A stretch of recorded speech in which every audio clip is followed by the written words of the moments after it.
ఆగ్ creations viewers అందరికీ కూడా ప్రత్యేకమైనటువంటి నమస్కారాలు తెలియజేసుకుంటూ ఈరోజు ముఖ్యంగా ప్రత్యేకం అంటే నిజంగానే ప్రత్యేకత ఉండాలి కదా. ఏమిటి ఆ ప్రత్యేకత అనేది మీరే చూద్దరు. కానీ విషయం ఏంటంటే రోజు నాని మిక్సీ వేస్తూ ఉంటుంది, ఏదేదో కలుపుతుంది, ఏదేదో వేస్తుంది. దాంట్లోంచి ఒక అవుట్పుట్ ఏంటి మహా అంటే ఒక జ్యూస్ తీస్తుంది. ఇది పలానా జ్యూస్ అని చెప్తుంది. కానీ నా లెక్కే వేరు. ఏం లెక్క చూస్తారు కదా. ఇప్పుడు నేనేం చేస్తానంటే ఒక దాసరి నారాయణరావుని ఒక సంపూర్ణేష్ని ఇద్దరిని కలిసి మిక్సీలో వేసి కొడితే ఆ బయటకు ఏమొస్తుందో అదే నా ప్రత్యేకత. చూడాలి, మీరు కూడా చూస్తారు కదా.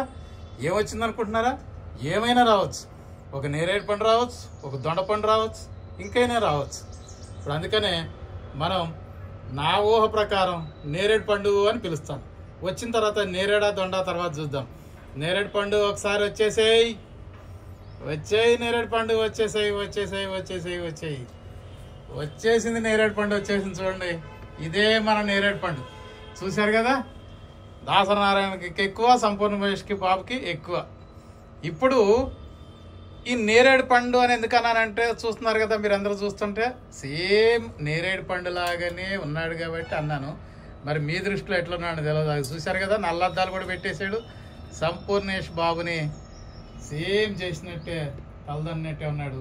ఏమైనా సరే ఇప్పుడు మనకు కనపడే ఈ సంపూర్ణేష్ బాబు దొండ పండుగ పిలబడతాడు. ఎందుకు దొండ పండు ఏంటనేది మనం చూద్దాం. చెప్పండి దొండపండు. ఆ క్రియేషన్స్ వారికి నమస్కారం అండి.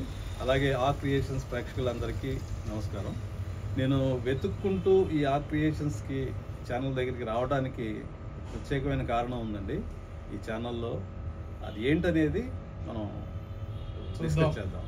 అయితే ఇప్పుడు ఈ మిక్సీ పట్టిన అవుట్పుట్ మన దాకా వచ్చి మనం ఇంటర్వ్యూ చేస్తున్నాం. ఎందుకు ఇంటర్వ్యూ చేస్తున్నాం, ఏం చేయబోతున్నాం అనేది చాలా మనకి ఇది ఒక ఇంట్రెస్టింగ్ సబ్జెక్టే. ఎంత ఇంట్రెస్టింగ్ అంటే అనేక అంశాలను మనం తోడి తవ్వి బయటికి తీయబోతున్నాం. చూస్తారు కదా ఇప్పుడు ఏమేమి తీస్తానో ఏంటో అనేది మీరే చూడండి. ఇప్పుడు దొండపండుకి ఏం చేద్దామంటే చిన్నగా ఒక కప్పు కాఫీనో ఒక కప్పు టీనో ఇచ్చి స్టార్ట్ చేద్దాం. థ్యాంక్స్ అండి. Thank you very much. Madam కూర్చోండి, మీరు కూడా కూర్చోండి మేడం. ఇప్పుడు మేడం ఎవరో వచ్చారు. మేడం ఎవరో కాదు, ఈమె నేను అనుకుంటా ఈ ఛానల్ అధిపతి అనుకుంటున్నా నేను కూడా. మేడం బాగున్నారా? ఎవరు ఛానల్ అధిపతి కంటే కూడా ఛానల్ మీ ఛానల్ వెలుగండి. ఏమదంతా నాకు తెలియదు కానీ ఎవరు నాని దొండపండు పక్కన కూర్చున్నా ఎవరు? దొండపండు ఎవరు? అమర్నాథ్ అండి. అమర్నాథ్ తెలుసా నీకు ఇంత ముందు? మా క్లాస్మేట్ అండి. మీ క్లాస్మేట్ అమర్నాథ్ దొండపండు ఎందుకు అయ్యాడో నువ్వు చెప్తావా తన్నే అడగమంటావా? అడగని చెప్తాడు.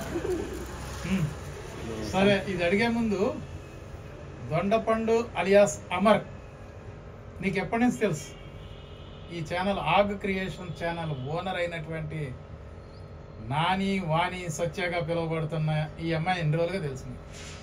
నాకు చిన్నప్పుడు 1వ క్లాస్ నుంచి 10వ క్లాస్ వరకు క్లాస్మేట్. 1 నుంచి 10 వరకు. ఓ వెరీ నైస్. అంటే నాకంటే ఎక్కువగా మీకే తెలిసి ఉండాలి ఆమె గుణగణాలు. కాకపోతే ఏంటంటే లెక్కల్లో టాపర్ ఆవిడ. అందుకనేమో ఈ వంటల్లో కూడా కరెక్ట్ గా లెక్క చేసి మరి వేసి అద్భుతాలు సృష్టిస్తుంది. కానీ నాకైతే లెక్కలు నేర్పించలేదు. నేను అందుకనే ఇలాగే ఈ సినిమా ఇండస్ట్రీలోకి వచ్చి లెక్కలు రానివాళ్ళందరం ఏం చేస్తాం, మరి మాకు వచ్చిన కళనేదో మేము ప్రదర్శించుకోవాలి తప్పదు కాబట్టి ఈ ఆర్ట్ వైపుకి వచ్చేసాము. ఆవిడేమో లెక్కలు బాగా నేర్చుకుని చక్కగా అన్ని ప్రపోర్షన్స్ కలిపి ఒక మంచి అద్భుతమైన ఫుడ్ని అయితే చేయగలుగుతున్నారు. ఒక్కసారి నాని అదేంటో వచ్చింది అది చూసి ఒకసారి మళ్ళీ కూర్చో.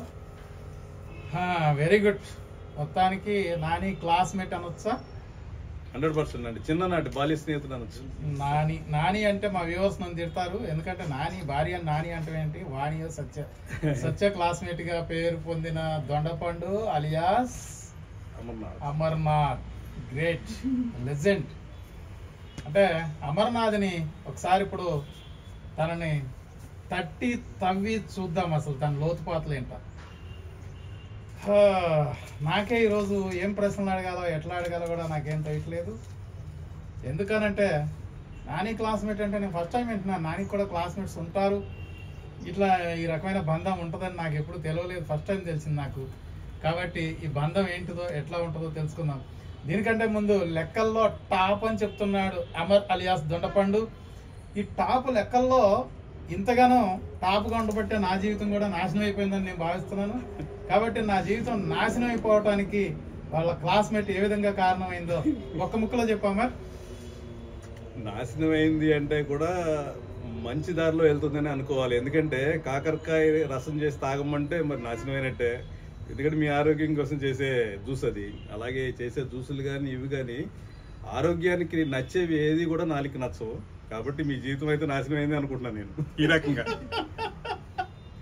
అయితే నా దగ్గర ఇవాళ ఫస్ట్ టైం నేను చెప్పిన దాన్ని ఒప్పుకునే వాళ్ళు చాలా మంది తప్పుకున్నారు. ఇవాళ అమర్ నేను చెప్పింది కూడా నా జీవితం నాశనమైందని ఒప్పుకున్నాడు.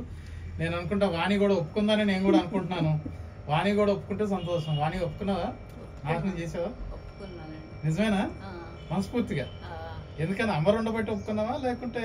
లేదు లేదు, నేను సైలెంట్, ఎవరితో మాట్లాడను. మొన్న ఇట్లా షాక్ అయ్యి ఆ రోజంతా తల మీద చేయిలా తలనొప్పి వచ్చేసింది దానికి. ఎవరికి? అమర్నాథ్కి. అమర్నాథ్కి తలనొప్పి వచ్చింది. ఎందుకు వచ్చిందో చెప్పగలుగుతావా? నీలాంటి సైలెంట్ పర్సన్ ఇంత ఇట్లాగా అన్నట్టు, అంటే మీరున్నారని తెలియదు కదా. ఒక వెడ్డింగ్ అకేషన్ లో కలిసామండి. ఇలా ఛానల్ ఇవన్నీ చూసిన తర్వాత నేను వెడ్డింగ్ మర్చిపోయాను. అక్కడ ఏం జరుగుతుందో నాకు తెలియట్లేదు అసలు. ఈవిడ ఒక మొక్క ఏ రోజు కూడా స్కూల్, నేను చెప్పాను కదా లెక్కలు కూడా ఎవరికి నేర్పించలేదు. నాకు కూడా అడిగాను, నాకు ఎప్పుడు ఏమి ఇక కాపీలు అందించింది లేదు, చూపించింది లేదు, ఏమీ లేదు. ఎలా సాధ్యమైంది అసలు? నాకు చూస్తే ఆ వీడియోస్, మీ ఆక్ ఛానల్ వీడియోస్ చూస్తుంటే కంటిన్యూస్గా అన్ని వీడియోస్ ఒకదాని తర్వాత ఒకదాని చూస్తే ఒక అద్భుతమైన వాయిస్ ఏదో వెనక నడుస్తుందండి. ఏదో ఒక దాన్ని ఏమంటారు, ఒక సోల్ వాయిస్ ఏదో. ఆవిడ సోల్ ఒకటి ఏదో ఉంది. ఆ వాయిస్లో ఉన్నట్టు అద్భుతం ఏదో తెలియదు. ఒక ఎమోషనల్ అటాచ్మెంట్ లేదంటే మరేదో తెలియదు, అలా కట్టిపడేసింది నాకు.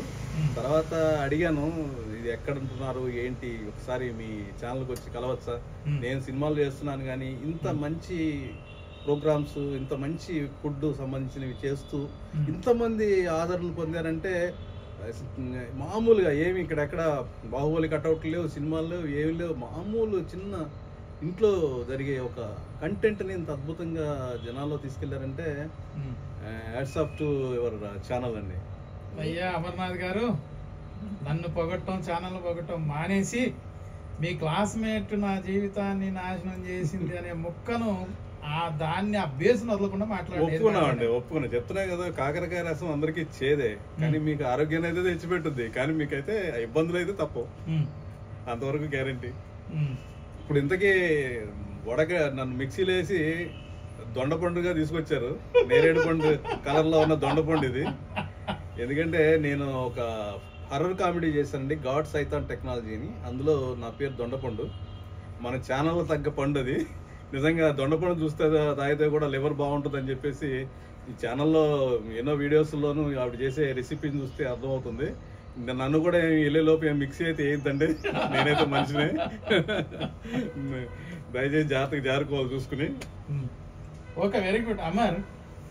చిన్న విషయం, ఇప్పుడు ఇవన్నీ పక్కకు పెట్టి జస్ట్ మనం జోక్ చేయడానికి చిన్న చిన్నగా మాట్లాడుకున్నాం. ఇవన్నీ పక్కన పెట్టి అసలు అమర్నాథ్ దొండపండుగా మారటానికి ఏమైనా కారణాలు, పరిస్థితులు ఏమైనా ఉన్నాయా? ఇంకోటి ఏంటంటే అమర్నాథ్ అసలే ఇప్పుడు ఇన్ని రూపాయలు చెప్పాను, దాసరి, సంపూర్ణేష్, దీని తోడు నల్లద్దాలు ఇవన్నీ పెడుతుంటే మా ప్రేక్షకులు ఏమనుకుంటారు? తీసి మాట్లాడగలిగితే మాట్లాడండి, గట్టిగా మాట్లాడండి, మా ప్రేక్షకులను దృష్టిలో పెట్టుకుని మాట్లాడండి. ఎందుకంటే నన్నే తిట్టి తన్ని నన్ను ఎన్నో తనలు అంతా ఉంటారు. ఇప్పుడు మీ ఇద్దరిని ఈ ఇంటర్వ్యూ ద్వారా తనకుండా మీరు జాగ్రత్తగా మాట్లాడుతారు. డెఫినెట్ గా మనకు శ్రేయోభిలాషులు అనేవాళ్ళు తక్కువే ఉంటారండి. వాళ్ళని ఎప్పుడు మనం కాపాడుకోవాలి. మనకు నెగిటివ్ గా మాట్లాడండి, పాజిటివ్ గా మాట్లాడండి, ఏదైనా కానీ అది మనకి మన శ్రేయోభిలాషులు మన వాళ్ళని మీరు ఎట్లా అయితే మన అనే బంధాన్ని ఉంటుందో ఏదైతే తీసుకున్నారో అది ఎప్పటికీ నిలిచిపోయే ఒక కంటెంట్లో ఉన్నటువంటి ఆ గొప్పదనాన్ని మనం ఎంత డిస్కస్ చేసుకున్నా తక్కువే. సో సినిమా పరంగా నేను సంపూర్ణేష్గా ఇట్లా రావడానికి కారణం ఏంటంటే ఆఫీస్లో ఒక నిర్మాత వాళ్ళ చుట్టం ఒక సినిమా ఏదో చూస్తున్నారు, మీరు కొంచెం అలా ఉన్నారు, ఆయన సంపూర్ణేష్ అనుకుంటే డేట్స్ దొరకలేదు, మీరు వస్తారా అంటే నేను రానన్నాను.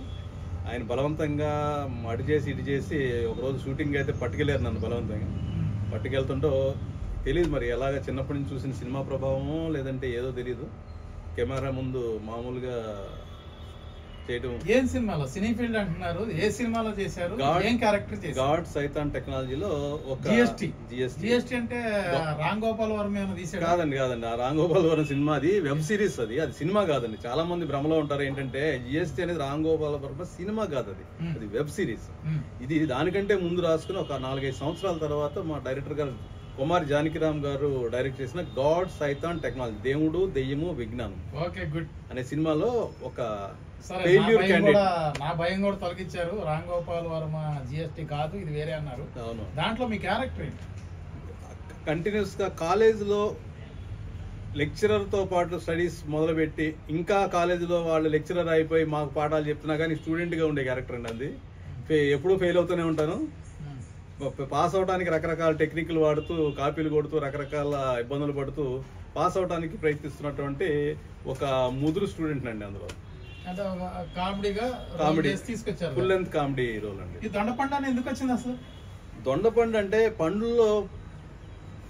పండ్లలో రాని పండు ఏదైనా కామెడీగా ఉండటానికేనా? అవునండి, ఇది తినే పండు కాదు అలా అని చెప్పి కూరలో వాడుకుంటాం, కానీ అది పండు కాదు. అందుకని అటు ఇటు కాదు కాబట్టి ఇది ఎటు కాని పండు కాబట్టి ఒక దొండపండు అని పెట్టాడు మా డైరెక్టర్ గారు. సరే, ఇప్పుడు అడుగుదాం. ఇప్పుడు నాని ఫస్ట్ క్లాస్ నుంచి 10th క్లాస్ వరకు అంటున్నారు. ఇప్పుడు మీరు వచ్చింది నాని ఇంటికేనని మీకు ముందే తెలుసా? వాణి ఇంటికి వస్తున్నారని తెలుసా మీకు? లేదండి, నేను ఇక్కడికి వచ్చి షాక్. ఫస్ట్ తను చెప్పింది ఇట్లా ఛానల్ ఇలాగా అని చెప్పేసి, మీరు కాల్ చేసి, నేను దీన్ని ఛానల్ చూసిన తర్వాత కాల్ చేసిన తర్వాత సరే ఒక అపాయింట్మెంట్ ఒకసారి ఛానల్లో మాట్లాడదాం అంటే ఇచ్చారు. వచ్చిన తర్వాత ఇప్పుడు కూర్చున్న తర్వాత సడన్ గా డోర్ ఓపెన్ చేస్తే ఇక్కడ వచ్చి కూర్చున్నారు. ఇక్కడ ఏమనిపించింది? ఏం ఫీల్ అంటే ఒకటండి, ఒక్కసారి వెనక్కి వెళ్ళిపోయాం, ఛానల్ బ్యాక్కి వెళ్ళిపోయాం, మళ్ళీ ఆ లెక్కలు గుర్తొస్తున్నాయి. నాకు ఆడ లెక్కలో చెప్పలేదు, అరే చెప్పుంటే ఇంకేమన్నా అయ్యి ఉండేవాడేమో. Anyhow very good. ఇంటరాక్ట్ అయ్యారా? ఊరికే క్లాస్మేట్ అంటే క్లాస్మేటేనా, లేకపోతే ఇంటరాక్ట్ అయ్యేవాళ్ళ? ఇంటరాక్ట్ అంటే ఒకటండి, ట్యూషన్ మెట్స్ లో ఏమంటారు, ఇలా కూర్చొని ట్యూషన్ అంటే స్కూల్ అయిపోయిన తర్వాత మళ్ళీ టీచర్ దగ్గర కూర్చొని సాయంత్రం పూట ఒక గంట ప్రైవేట్ క్లాసెస్ అంటారు కదా, అక్కడ కూర్చొని ఇద్దరు అటెండ్ చేసేవాళ్ళ. ఇద్దరుగా ఒక 10 మంది దాకా ఉన్నాము. అందులో రమేష్ అని ఇంకా స్కూల్ తరఫున. సో అలా తను తెలుసు. అక్కడ కూడా ఒక్క మొక్క ఈ రోజు మాట్లాడింది లేదండి. నాకు అది ఇప్పటికీ షాక్ అవడానికి కారణం ఏంటంటే, అంత చిన్నప్పటి నుంచి చూసినాడు సడన్ గా ఇలా చూసేటప్పటికి అసలు ఇది నిజమా కాదా, ఇదేంటి ఇలా అంటే ఛానల్ ఏంటి, ఇలా ఈ ప్రోగ్రామ్స్ ఏంటి, తను ఫేస్ చేయటం ఏంటి, అసలు ఎట్లా హౌ ఇట్ పాసిబుల్, ఇది రియల్లీ వండర్ అండి. ఇది ఎందుకు వండర్ అంటే, నేను కెమెరా ముందు నాకు తెలిసి ఫస్ట్ టైం 13 టేకులు తీసుకుని ఉంటాను. డైరెక్టర్ గారు ఏం చెప్పారంటే, ఈవెన్ జబర్దస్త్ లాంటి వాళ్ళు కూడా కెమెరా ముందు కలిసి ఫ్రీజ్ అయిపోతారండి, ఏం మాట్లాడలేరు, ఏం చేయలేరు, కొంచెం మూమెంట్ కూడా ఇవ్వలేరండి. అది నేను చూశాను. అది అలాంటిది ఆవిడ అలవోకగా మామూలుగా తన పని తను చేసుకుంటాడు కెమెరా ముందు. అసలు రియల్లీ కెమెరా ఒకటి, గన్ ఒకటి అండి. గన్ ముందు నుంచున్నా కెమెరా ముందు నుంచున్నా ఒకటేనండి. దానికి చాలా ధైర్యం కావాలి. గోల్డ్ మెడలిస్ట్ అండి, గన్ గురించి చెప్పాడు. అంటే మీ ఇద్దరి మధ్యన దాగున్న విషయాలు చాలా ఉన్నట్టు షేర్ చేసుకోండి. NFI 10th క్లాస్ లో నాకు స్టేట్ ఫస్ట్ రైఫిల్ షూటింగ్ వచ్చింది. గన్ అంత హైట్ ఉండేవాడిని, కాకపోతే రైఫిల్ షూటింగ్ లో ఒక ప్రైజ్ వచ్చింది, స్టేట్ ఫస్ట్. అది gold medal in group shooting అండి. అది అన్ని పేపర్లో మెయిన్ ఎడిషన్ లో వచ్చింది, స్కాలర్షిప్ వచ్చింది నాకు. సో అక్కడి నుంచి కాకపోతే మా ఫాదర్ కొంచెం సపోర్ట్, తను దీని మూలంగా కొద్దిగా నేను. మీ గురించి వస్తే మెరిట్ స్టూడెంట్స్, అవునండి, వేరే యాక్టివిటీ కొన్నాం కాబట్టి మెరిట్ స్టూడెంట్. సరే, అంతవరకు అర్థమవుతుంది. ఇప్పుడు అర్థం కాని విషయం ఒకటి ఉందో తర్వాత అడుగుతాను మళ్ళీ. మీ కుటుంబ నేపథ్యం ఏంటి? అంటే మీ ఫాదరు లేకపోతే మదరు ఏం చేసేవాళ్ళు, అసలు స్థితిగతులు ఏంటి? ఫాదర్ స్టేట్ ఎక్సైజ్, చాలా బ్రీఫ్ గా చెప్పండి, నేను చాలా క్వశ్చన్స్ ఉన్నాయి నా దగ్గర. స్టేట్ ఎక్సైజ్ ఎస్ఐ అండి ఆయన. అయితే ఆయన అద్భుతంగా ఎన్నో అవార్డ్స్, ఫస్ట్ 3 years లో చాలా మెడల్స్ సంపాదించారు ఆయన. ఏ రకమైన అవార్డ్స్? ఆయన ఎక్సైజ్ డిపార్ట్మెంట్ ఈ మాఫియా సారా కాసే వాళ్ళని అటాక్ చేయడం కానీ బాగా, నేనంతే సగంలోనే అయిపోయాను కానీ ఆయన 6 feet ఉంటాడు ఆయన. అటాక్ చేయడం కానీ, ఆ మాఫియాని కంట్రోల్ చేయడం కానీ, very disciplined police officer, excise officer. కానీ ఏమైందో ఈ మాఫియా దెబ్బకి ఏమైందో తెలియదు, లేదంటే ఆ ప్రొఫెషనో తెలియదు, ఆయన ఆల్కహాల్ కి ఎడిక్ట్ అవటం, తర్వాత ఫ్యామిలీ ఆటోమేటిక్గా మీకు తెలియదే ఉంది. వన్స్ కనుక కుటుంబ పెద్ద ఆల్కహాల్కి ఇబ్బంది అలవాటు అయితే కుటుంబ పరిస్థితులన్నీ మారిపోవటం, దాంతో కొంచెం ఇబ్బంది పడే పరిస్థితి. తర్వాత నేను మళ్ళీ రైస్ మిల్లులో ఒక అకౌంటెంట్గా చేసాను. అలాగే స్లోగా మళ్ళీ స్టడీస్ని ఇంప్రూవ్ చేసుకుని మళ్ళీ ఫార్మా రంగంలో రావటం. అక్కడి నుంచి మళ్ళీ వాళ్ళు నన్ను సంపూర్ణేష్లా ఉన్నారని చెప్పి తీసుకుని సినిమా ఇండస్ట్రీకి పరిచయం చేయటం, ఇదంతా ఒక కళలాగా జరిగిపోయింది. అంటే అవార్డు తీసుకున్నటువంటి ఒక పోలీస్ ఆఫీసర్ ఆల్కహాల్కి బానిస అవుతుందో, బానిస అయితే ఏం జరుగుతుందో మీకు అర్థమైంది. మీకు అర్థమై ఉంటుంది, కుటుంబం అంతా రోడ్డు మీదకి వస్తుందండి. ఆల్కహాల్ మీకు అర్థమై ఉంటుంది అది, ఎందుకంటే మీరు సభ్యులు కాబట్టి. అవునండి, అవును. మా వ్యూవర్స్ అర్థం కావాలంటే ఏదన్నా బ్రీఫ్ గా ఒక ఇన్సిడెంట్ ఏదన్నా షేర్ చేయగలుగుతారా? షేర్ చేయటం అంటే ఒకటండి, ఎడ్యుకేషన్ సంబంధించిన ఫీజులు కానీ ఏం కట్టాలన్నా ఆయన ఎప్పుడు అడగటానికి కూడా వెళ్ళి భయం వేసే పరిస్థితి.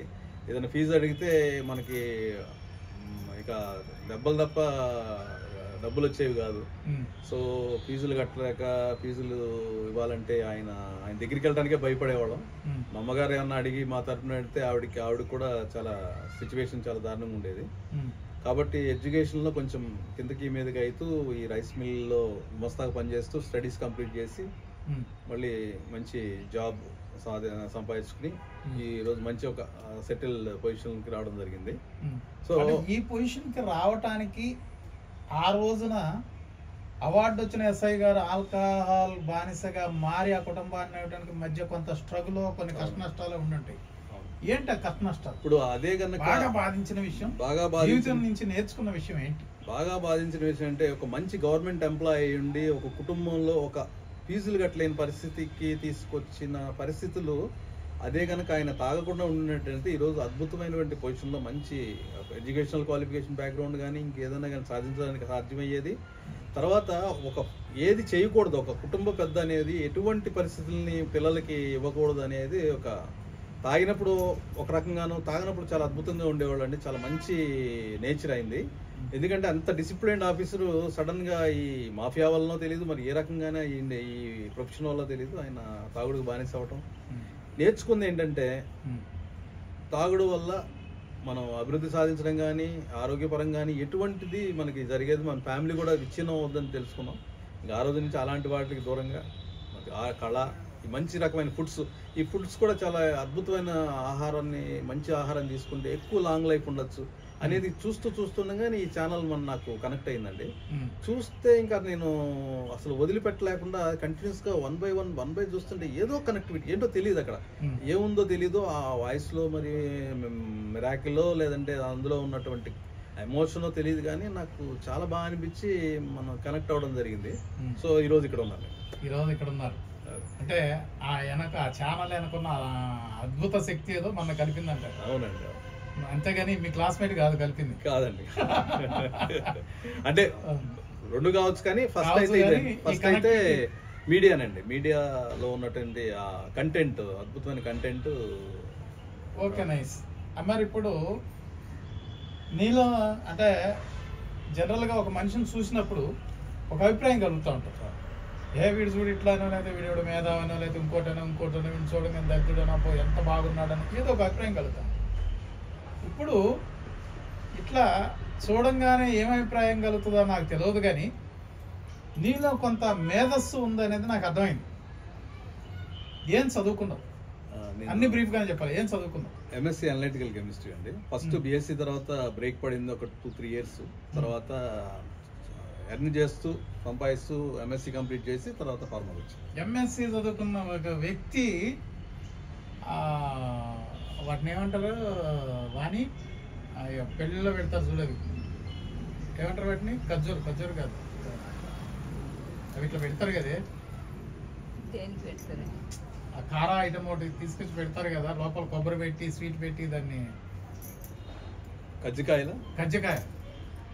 కజ్జికాయలు ఒక ఎంఎస్సీ చదివిన వ్యక్తి, ఒక దొండపండు, ఒక సంపూర్ణేష్, ఒక దాసరి నారాయణరావు, ఇవన్నీ మిక్సీ కొట్టిన అమరు ఎందుకు అమ్మాల్సి వచ్చింది? ఏంటి భావదరిద్రం ఏంటి? ఎందుకంటే అండి, ఇప్పుడు ఈ ఫుడ్ అమ్మాడా? నా ఇన్ఫర్మేషన్ కరెక్టేనా? కరెక్టే. నేను ఎందుకు ఈ ఫుడ్ దానిలోకి రావాల్సి వచ్చిందంటే, జాబ్ అనేది ఒక మనకి ఫ్రీడమ్ లేని, మనకు టైం ఇవ్వలేని అనేటువంటి ఒక ఫ్రేమ్లో ఉండిపోతాం. మనకు కావాల్సినప్పుడు ఫ్యామిలీతో గడపలేము, వెళ్ళలేము. కానీ మన ఫైనాన్షియల్ ఇండిపెండెన్స్ రావాలంటే మనం ఏదో ఒకటి చేయాలనే ఉద్దేశంతో ఈ హోమ్ ఫుడ్స్ అనేది ఒకటి స్టార్ట్ చేసి అమ్మడం జరిగింది. అందులో కజ్జికాయని ఎందుకు సెలెక్ట్ చేసుకున్నాం అంటే ఒక అద్భుతమైన ట్రెడిషనల్ ఫుడ్ అండి. అది కొన్ని ఏరియాల్లో అవసరం ఉండి అక్కడ సప్లై చేసేవాళ్ళు లేక కొంత మిస్ అయిన ప్లేస్లో ఐడెంటిఫై చేసి అక్కడికి తీసుకెళ్తే చాలా ఆదరిస్తున్నారు. అలాగే దాన్ని ట్రిపుల్ కే హోమ్ ఫుడ్స్ అని పెట్టి దాన్ని నేను మార్కెటింగ్ చేసుకున్నాను. వన్స్ ఇదేమన్నా కొంచెం అద్భుతాన్ని సృష్టిస్తే మళ్ళీ నా పైన మూవీల వైపు. అంటే ఓవరాల్ గా మీ గోల్ ఏంటి అసలు? ఒక మంచి శాలరీ ఉండి, మంచి చదువు ఉండి, అన్ని అవకాశాలు ఉండి, మళ్ళీ కజ్జికాయలు అమ్ముకుంటూ ఇవి చేసుకుంటూ అవి చేసుకుంటూ ఇవన్నీ చేసుకుంటూ అసలు ఏం చేయాలని చివరి ఒకటండి, మీరు మంచి ఆహారాన్ని ఇస్తున్నారు, అట్లాగే మనసుకు కూడా నవ్వించే ఒక అద్భుతమైనటువంటి ఒక ఆహ్లాదం కల్పించే ఒక కమెడియన్ అనేవాడు ఆరోగ్యాన్ని ఇస్తాడు. ఆ నవ్వటం అనేది మనిషి మర్చిపోయాడు. ఇప్పుడు ఆ రోజు ఈ రోజుల్లో నవ్వే మనిషి కరువు అయిపోతున్నాడు.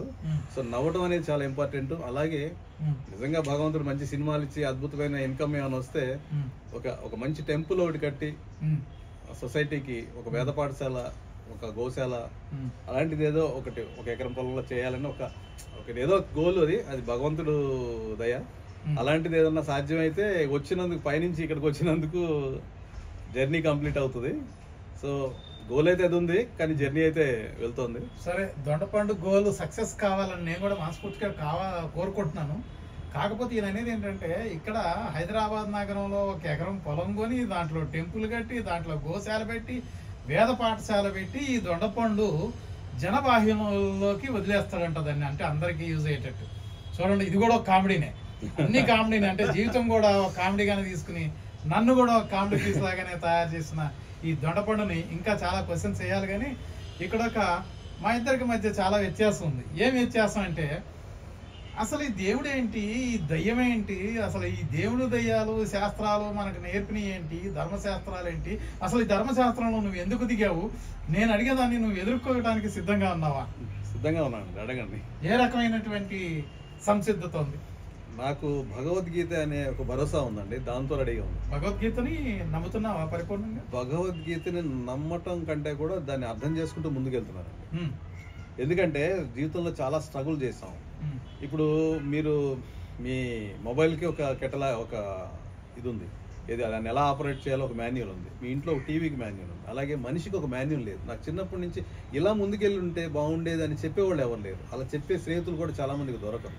తల్లిదండ్రులు లేని ఇట్లాంటి సందర్భంలో, కొన్ని ఫాదర్ కానీ మదర్ కానీ సపోర్ట్ లేని సందర్భంలో భగవద్గీత అనేది కనుక చిన్నప్పటి నుంచి కనుక పరిచయం చేస్తే ఆ మనిషి దారి అనేది, అద్భుతమైన రూట్ అనేది అది చూపిస్తుంది. అది నేను ఖచ్చితంగా నమ్ముతాను.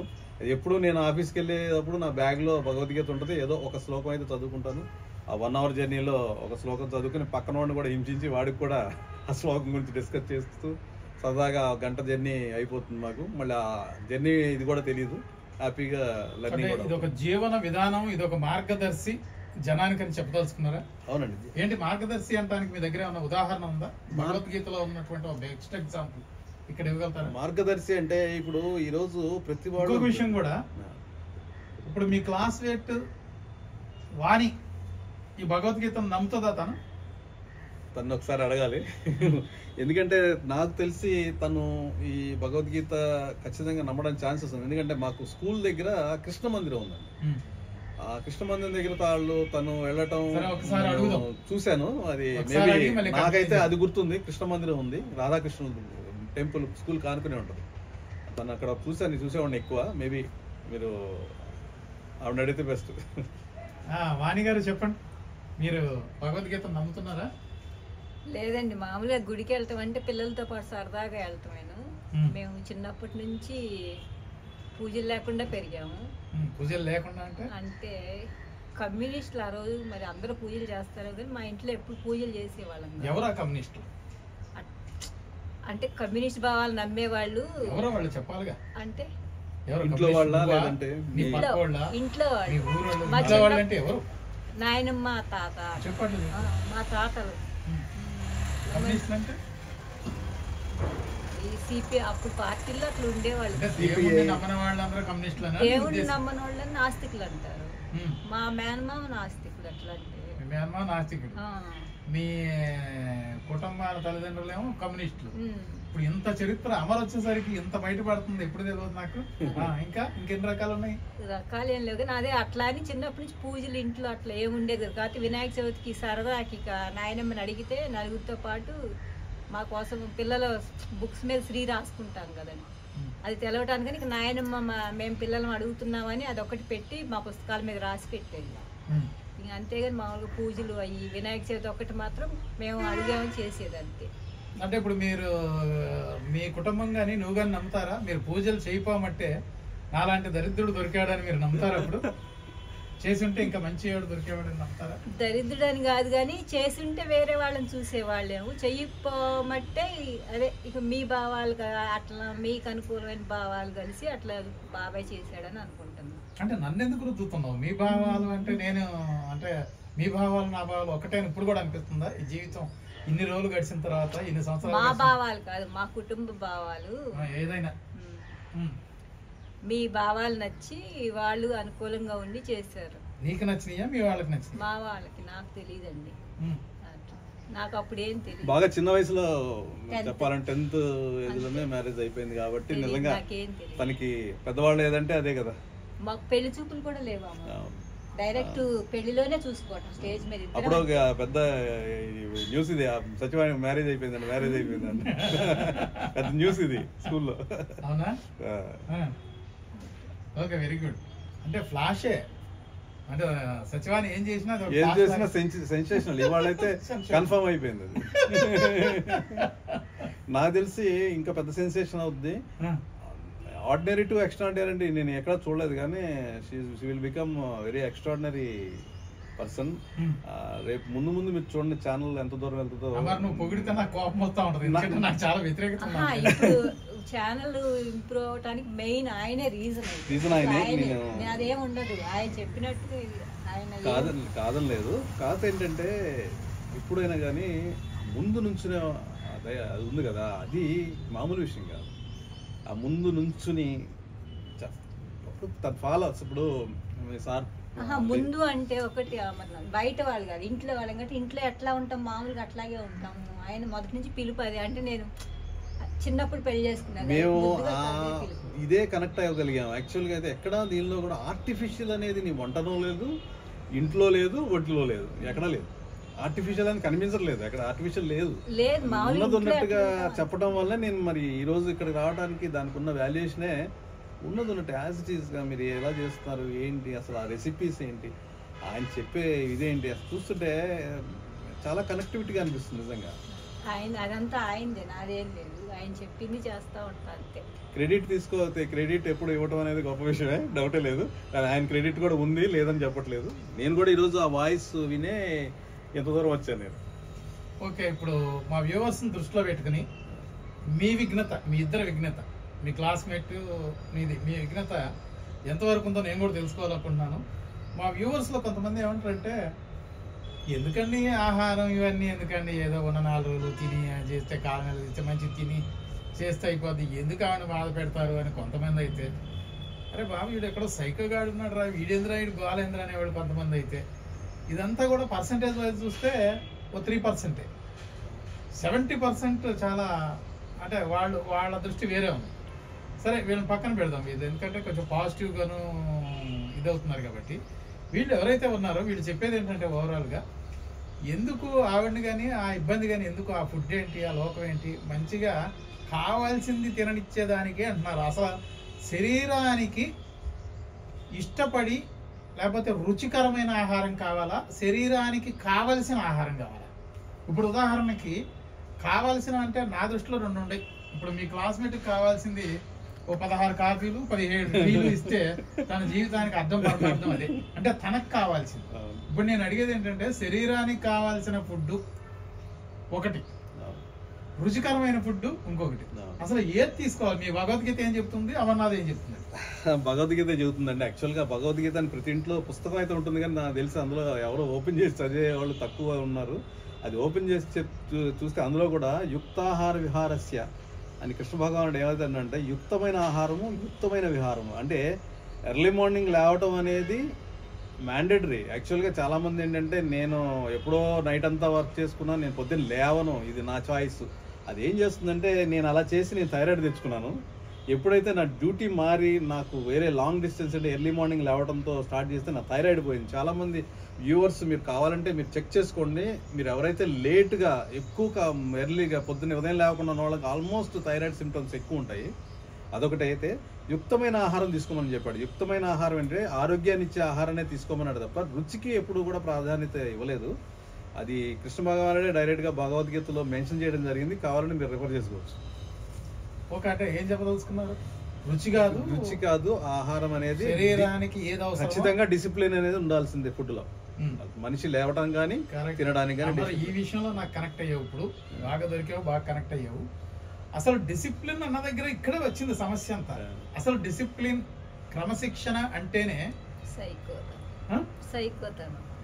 మీ క్లాస్మేట్ ఏదో సైకోతనం చెప్తాను కదా. ఆ డిసిప్లిన్ సైకోతనం లేకపోతే అంటే ఒప్పుకుంటారా డిసిప్లిన్ అంటేనే సైకో అని? నేను చెప్తానండి. ఇప్పుడు బోర్డర్లో సైనికులందరినీ కొన్ని కిలోమీటర్ల రోజు పరిగెత్తేసి రకరకాల శిక్షలకు గురి చేసేసి వాళ్ళు దారుణంగా హింసించి బోర్డర్ దగ్గర వదిలేస్తారు. అది డిసిప్లిన్ పేరుతో చేస్తున్నటువంటి సైకోతనం. కానీ మనకు అర్థమయ్యేది ఏంటంటే వాళ్ళని ట్రైన్ చేసి యుద్ధానికి రెడీ చేసి శత్రువులను ఎదుర్కొంటున్నాం. ఇక్కడ కూడా అంతే. మనం ఈ డిసిప్లిన్ ఉంటేనే అంతర్గత శత్రువులను కానీ ఆరోగ్యపరమైన శత్రువులను కానీ ఎదుర్కోవాలంటే మనం ఆ శిక్షలు అనుభవించక తప్పదు. ఆ సైకోతనం తప్పదు. ఇక్కడ బోర్డర్లో అయినా సరే, ఇంటి బోర్డర్లో అయినా సరే ఒకటే. మేమే కదా పిల్లల్ని కూడా అందరూ అనేవాళ్ళు. అదే పిల్లల్ని అట్లా డిసిప్లిన్ అన్నారు కదా. ఇప్పుడు అట్లా స్ట్రిక్ట్ గా ఏది చేయాలంటే అది చేయాలి ఖచ్చితంగా. డిసిప్లిన్ ఉన్న వాళ్ళకి ఫ్రీడమ్ ఉంటుందండి. ఫ్రీడమ్ ఉన్న వాళ్ళకి డిసిప్లిన్ ఉండటం లేదు అనేది అది రాంగ్. నాకైతే రాంగ్ అనిపిస్తుంది. డిసిప్లిన్ ఉన్నవాడికి ఎంత ఫ్రీడమ్ కావాలంటే అంత ఫ్రీడమ్. నాకు ఏదో పని ఉంది, నేను 10ంటికి లేస్తే నా పని అవ్వదు. ఈరోజు ఏదన్నా నేను ఇక్కడికి రావాలనుకున్నాను, ఎర్లీ మార్నింగ్ నాకు లేచి నేను ఎంతో దూరం నుంచి రాగలిగితే తప్ప నేను ఇక్కడ రాలేదు.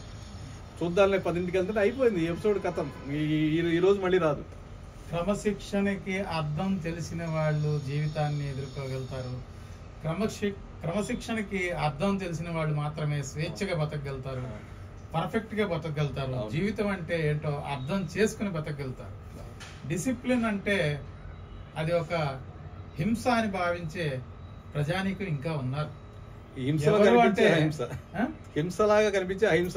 అంటే వాళ్ళకి ఏంటంటే జీవితం అర్థం తెలియదు. అర్థం తెలియని వాళ్ళు, అసలు ఏ విధమైన ఆలోచన లేని వాళ్ళు, కేవలం తినటానికే మనం పుట్టాం అనుకునేవాళ్ళు, వాళ్ళు ఏ విధమైన పని చెయ్యరు. మెదడుకి ఏ విధమైనటువంటి ఒత్తిడి కలిగించుకోరు. అంటే సంఘర్షణ అనేది ఉండదు. ఏ పని ఎట్లా చేయాలి, ఏం చేస్తే బాగుంటుంది, ఎట్లా చేస్తున్నా కానీ కేవలం రుచిగా ఎట్లా తయారు చేసుకోవాలి, ఏం తినాలి, అక్కడ కూర్చుని ఏం టీవీ పెట్టుకోవాలి, ఏం అనాలి అంటే ఆ పిల్లలు, సంసారం, మనం సొసైటీ ఇవన్నీ ఏమీ ఉండకపోతే వచ్చేది ఏంటంటే ఇండిసిప్లిన్ల నుంచి వచ్చాయి. ఇప్పుడు నాకు ఆడపిల్లలతోని చాలా మంది అంటే నా పరిధిలో ఉన్నటువంటి చాలా మంది అంటే ప్రపంచం మొత్తం, దేశం మొత్తం అని కాదు, అంటే నా పరిధికి మించి ఆడపిల్లలు ఎక్కువ ఇంటరాక్ట్ అవుతూ ఉంటారు. నాకు ఆ సమస్యలు కానీ లేక ఆ లోపాలు కానీ బాగా తెలుసు నాకు. అంటే ఇప్పుడు డిసిప్లిన్ ఉండటం ద్వారా ఓవరాల్గా కుటుంబాల్లో మంచి జరుగుతుందా, చెడు జరుగుతుందా అనేది నువ్వు మీ క్లాస్మేట్ నిర్ణయించుకుని చెప్పండి. ఒక అవుట్పుట్ చెప్పండి నాకు. ఏం లేదండి, నా లైఫ్లోనే ఒక ఎగ్జాంపుల్. డిసిప్లిన్గా ఉన్నంత వరకు మా ఫాదర్ అవార్డులు తీసుకున్నాడు. ఎప్పుడైతే డిసిప్లిన్ తప్పి తను జీవన శైలి మొత్తం ఎప్పుడైతే మారిందో కుటుంబం రోడ్డు మీదకి వచ్చేసి, ఇది బెస్ట్ లైవ్ ఎగ్జాంపుల్, నేను చూసిన ఎగ్జాంపుల్. ఇది వేరే వాళ్ళు ఎవరి స్టోరీ కాదు, నా స్టోరీ. ఎప్పుడైతే డిసిప్లిన్గా ఉన్న వాళ్ళు అవార్డులు తీసుకున్నారు ఆయన. ఎప్పుడైతే డిసిప్లిన్ జరిగిన సంఘంలో పేరు పోయింది, కుటుంబం రోడ్డు పాలైంది, ఇబ్బందులు పడుతూ వచ్చాం. ఇబ్బందులు పాజిటివ్గా తీసుకున్నాం కాబట్టి ఈరోజు నిలబడగలను. అదే నెగిటివ్ తీసుకుని మా బ్రదరు, మీకు తెలియని స్టోరీ ఏంటంటే ఎంఏ లిటరేచర్ ఈజ్ మా తమ్ముడు ఎంఏ లిటరేచర్ ఈజ్ డీప్ డిప్రెషన్లో ఉన్నాడు. మ్యారేజ్ కాలేదు, ఇంట్లోనే ఉంటాడు, ఏ పని చేయడు ఆయన, because of my father impact. నేనేమో ఇలా అయ్యాను, మావాడేమో ఇంట్లోనే వితౌట్ మ్యారేజ్, ఎటువంటి ఫ్యామిలీ లేకుండా ఈరోజు ఇంట్లో ఉన్నాడు. ఇంతకంటే బెస్ట్ ఎగ్జాంపుల్ అయితే అంటే ఇంట్లో ఉన్నటువంటి పెద్ద దారి తప్పితే, అవునండి, క్రమశిక్షణ రాహిత్యంగా ఉంటే దాన్ని పిల్లలు రెండు రకాలుగా తీసుకోవచ్చు. ఒకళ్ళు ఏ రకంగా తీసుకోవచ్చు అంటే, లేదు మా ఫాదర్ లాగా నేను అవ్వకూడదు, నేను ఎట్లయినా సరే నిలబడి నేనేంటో చూపించాలనుకునేది ఒక అమర్లాగా కావచ్చు.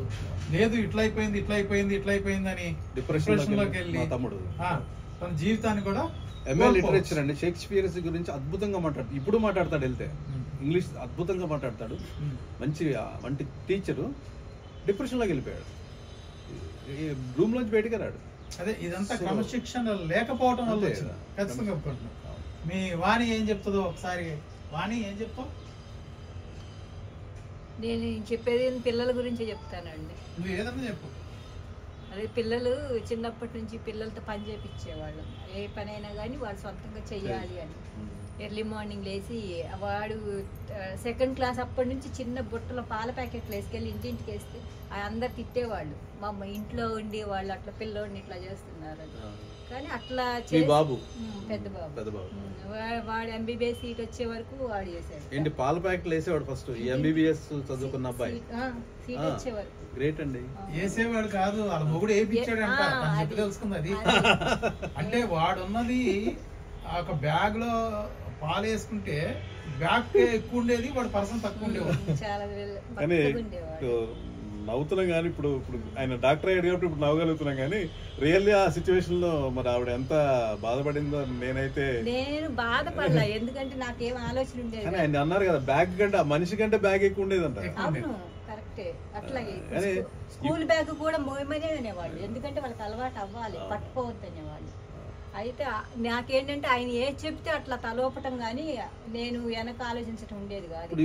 ఒక డాక్టర్ మదర్ ఇప్పుడు ఇన్ని అవార్డులు, ఇది అవార్డ్స్ అంటే ఈ పెట్టుకునే అవార్డ్స్ ఎవరు గుర్తించరండి.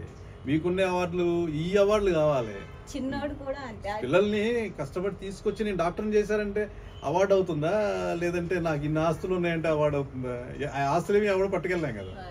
పెద్దవాడు ఎంబీబీఎస్ సీట్ వచ్చే వరకు వాడేస్తే తర్వాత చిన్నోడు వేసేవాడు. వాడు ఇంజనీరింగ్ అయిపోయే వరకు వేసాడు. ఇంజనీరింగ్ అయిపోయే వరకు వాడు ఎంసెట్ లో అప్పుడు 600 ర్యాంక్ వచ్చింది. కాకపోతే కాకినాడ జేఎన్టీలో వస్తే దూరం అయిపోతుంది, ఇక్కడే కావాలని ఇక్కడే చదివించుకున్నాం, దగ్గర ఉంచుకున్నాం. అప్పుడు అందరూ మమ్మల్ని ఇంటికెళ్ళి వాళ్ళని తిట్టేవాళ్ళంట, మీరు ఇంత చదువుతున్నారు, మీరు ఎందుకు వేస్తున్నారు, మీ అమ్మ నాన్న ఇంట్లో పడుకోబెట్టి మీరు పనులు చేస్తున్నారా అని అందరు తిట్టేవాళ్ళంట. వీళ్ళేం చెప్పేవాళ్ళు అంటే మేము ఆ టైంకి లేసి అట్లా వేస్తే మాకు యాక్టివ్గా ఉంటుంది ఆ రోజంతా అని వీళ్ళు ఆ రకంగా పడిపోయారు. కానీ ఇప్పుడు కూడా అంటారు, ఏనాడు పాలేసాము అని మాకు ఎప్పుడు ఫీలింగ్ కదా, అదొక సంతోషంగా ఉంటుంది మాకు, అదొక మెమరీ. కానీ ఇది చెప్తుంటే నిజంగా చాలా కదిలిచ్చే అంశం ఇది. పాల ప్యాకెట్లు ఇంటింటికి వేసుకుని ఈ రోజు ఒక డాక్టర్, ఒక ఇంజనీర్ అయ్యారంటే వాళ్ళు దాన్ని ప్రౌడ్ గా, దాన్ని గొప్పగా ఫీల్ అవుతున్నారంటే అది వేయాల్సిన అవసరం లేదు. ఆయనకి జాబ్ ఉంది, కానీ పిల్లలకు అలవాటు అవ్వాలి. చిన్నప్పటి నుంచి కష్టపడటం, 1 రూపాయి అనేది అలవాటు అవ్వాలని చేపీయటం తప్ప వేయాల్సిన అవసరమే లేదు. అట్లా కానీ మంచి ఒక నిజాన్ని, అంటే ఒక అద్భుతమైన విషయాన్ని చిన్నప్పుడే ఒక బీజంగా వేసేసారు. అది అయితే ఇప్పుడు మా చుట్టాలందరిలోకి అందరూ ఎవరైనా అంతే కదా, ఈ పిల్లలతో ఇట్లా చేపిస్తాడు, ఈ పిల్లలతో సెలవులని లేదు, ఏమీ లేదు. మరి పాలంటే సెలవులు ఉండవు, 365 రోజులు ఉండాల్సిందే. సెలవులు లేవు, ఏమీ లేవు, సమ్మర్ హాలిడేస్ ఉండవు, ఏముండవు, ఇట్లా చేపిస్తారని ఆయన్ని ఒక సైకో అట్లాగే అనేవాడు. ఇప్పుడు పిల్లల తల్లిదండ్రులు, స్కూల్ టీచర్ ఒక్క ఏమనకూడదు, మరీ గారాబం చేసి విపరీతంగా మరి పాడు చేస్తున్నట్టు అనిపిస్తుంది. మరి ఇదే పెద్ద లెసన్ లా అనిపిస్తుంది నాకైతే. అవును. అయితే ఇప్పుడేమంటారంటే పిల్లల్ని పెంచాలంటే వెంకటేశ్వర రెడ్డి, పిల్లల్ని చూడాలంటే ఇప్పుడు అంటారు వాళ్ళే, అప్పుడు అన్నోళ్ళే ఇప్పుడు ఇట్లా మాట్లాడతారు. అందరూ అదే చెప్తారు, వెంకటేశ్వర రెడ్డి పిల్లలు అట్లా ఉన్నారంటే వెంకటేశ్వర రెడ్డి అని. నాదే ఉండదు దాంట్లో, ఆయన చెప్తే అది వెళ్తుంది అంతే. చాలా చాలా ఎమోషనల్ అనిపించింది, కానీ రిజల్ట్ చాలా హ్యాపీగా ఎండ్ అయింది కాబట్టి సరిపోయింది. చాలా బాగా అనిపించింది, ఎందుకంటే స్ట్రగుల్ చాలా పెద్ద కష్టం ఉంది. మరి ఎట్లా అంటే ఆ పిల్లల్ని తీర్చిదిద్దటానికి ఎన్నో రాత్రులు నా బుర్రకు నేను పన్ను పెట్టాల్సి వచ్చింది. ఇట్లా పెడితే ఈ పని చేపిస్తే, ఆ పని చేపిస్తే, వీళ్ళు స్కూల్ టైం ఎంత స్పెండ్ చేస్తున్నారు, ఇంట్లో ఎంత స్పెండ్ చేస్తున్నారు, వాళ్ళ శారీరకంగా వాళ్ళకి ఎంత కష్టం కావాలి, ఎంత ఇవ్వచ్చు, ఈకపోతే వాళ్ళ బుర్ర ఏం ఆలోచిస్తుంది. ఇట్లా నేను నా బుర్రకి నేను పదును పెట్టుకున్న ఎన్నో ఉన్నాయి. ఒకసారి మా పాపకి ఒక కత్తి, మా పెద్దవాడికి ఒక కత్తి ఇచ్చి ఇద్దరిని అసలు ఒక రేంజ్లో అరిశాను. నేను నరకపోతే నేను చంపేస్తాను, అక్కడ నరకురా అన్న. చిరక కత్తి ఇచ్చి అంత సిచ్యువేషన్ వచ్చింది రియల్గా. మా పాప చెప్పాను, నువ్వు నరకపోతే వాడిని నరకపోతే నేను చంపేస్తాను, కర్ర పట్టుకున్నా. ఇద్దరు చెరో కత్తులు లేపుతున్నారు, కానీ అక్కడికి వెళ్ళిన తర్వాత ఆపేస్తున్నారు. ఇది కత్తులు లేపుతుంది, వాడిని నరకపోయి అక్కడ దాకా వచ్చింది సిచ్యువేషన్. వాళ్ళిద్దరు కొట్లాడుకుంటున్నారు ఏ విషయంలోనూ.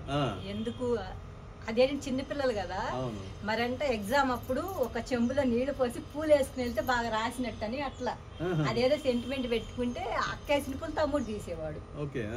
తీసినందుకు ఇద్దరు గొడవ పడుతుంటే వచ్చి ఇంకా గొడవ పడటం అనేది తప్పు అని చెప్పడం కోసం చేసిన చెప్పటం వేరే, వాళ్ళ ప్రాక్టికల్ గా కలగటం వేరే.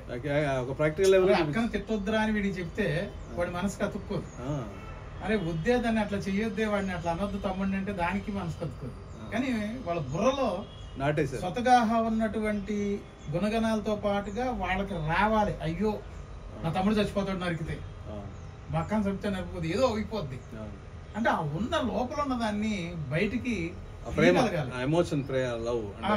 అది తీయగలగాలి.